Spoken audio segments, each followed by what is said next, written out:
আল্লাহ তাআলা কিয়ামতের কঠিন ময়দানে যেদিন স্বামী স্ত্রীকে চিনবে না, স্ত্রী স্বামীকে দেখে পালিয়ে যাবে, বন্ধু বন্ধুরে চিনবে না, পীর সাহেব মুরিদরে চিনবে না, মুরিদ পীর সাহেবরে চিনবে না, দলের কর্মী তার নেতারে চিনবে না, নেতা তার কর্মীরে চিনবে না, বন্ধু বন্ধুরে দেখে পালাবে। এই কঠিন মুহূর্তে সূর্যটা মাথার কাছে চলে আসবে, জমিনটা তামার জমিন হবে, আজকের জমিনের মতো নয়।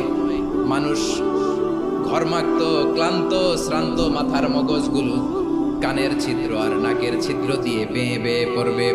বিশ্বনবী ফরমান, কিয়ামতের ওই কঠিন ময়দানে 7 শ্রেণীর ব্যক্তিকে রব্বুল আলামিন তার আরশের নিচে ছায়া দিবেন। তার মধ্যে প্রথম শ্রেণীর ব্যক্তি হলো ইমামুন আদিল, যে ইনসাফের সাথে বিচার করে, যে জাস্টিস সমাজে সার্ভ করে, যে সুশাসন নিশ্চিত করে, ওই ইমামুন আদিল। আদিল শব্দটা বুঝছেন না? ইন্নাল্লাহা ইয়া'মুরু বিল আদল, পাইছেন? আদিল।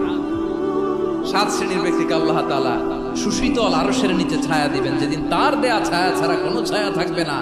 এর প্রথম হচ্ছে ইমামুন আদিল, ন্যায়পরায়ণ শাসক। চিল্লায় বলেন সুবহানাল্লাহ।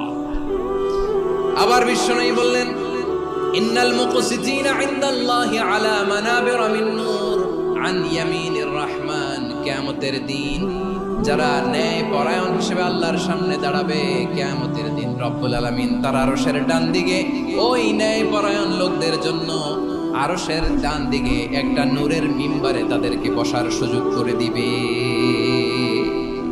আল্লাহর আরশের ডান দিকে ন্যায়পরায়ণ লোকদের জন্য আল্লাহ তাআলা নূরের মিম্বার বানাবে। 4টে কেন কথা মনে করেছেন? আল আদাল, জাস্টিস। ইন্নাল্লাহা ইয়া'মুরু বিল আদল। আল্লাহ তাআলা এই আদালতের নির্দেশনা দেন, সুবিচার, সুশাসন। প্রিয় ভাইয়েরা, এটা আমরা বাংলাদেশে চাই কি চাই না? এই যে অরাজকতা, এই যে অন্যায়, এই যে জুলুম, এই যে ইনকনসিস্টেন্সি সমাজের অসঙ্গতির প্রধান কারণ জাস্টিস নাই, সুবিচার নাই, সুশাসন নাই। শেষবারের মতো আওয়াজ করে বলেন তো, আমরা বাংলাদেশে আদল চাই কি চাই না? তাহলে প্রথম নির্দেশনা শেষ, আল্লাহ তাআলা তোমাদেরকে আদলের আদেশ দেন। এরপরে আল্লাহ বললেন, আমি তোমাদেরকে ইহসানের আদেশ দেই। ইন্নাল্লাহা ইয়া'মুরু বিল আদলি ওয়াল ইহসান। আমি তোমাদেরকে যেমনি আদলের নির্দেশনা দেই, তেমনি ভাবে তোমাদেরকে ইহসানের নির্দেশনা দেই। ইহসান, আওয়াজ করে সবাই বলেন তো ইহসান। ইহসান মানে কারো প্রতি সফট হার্টেড হওয়া, মহানুভব হওয়া, অনুগ্রহ পরায়ণ হওয়া, অনুগ্রহশীল হওয়া।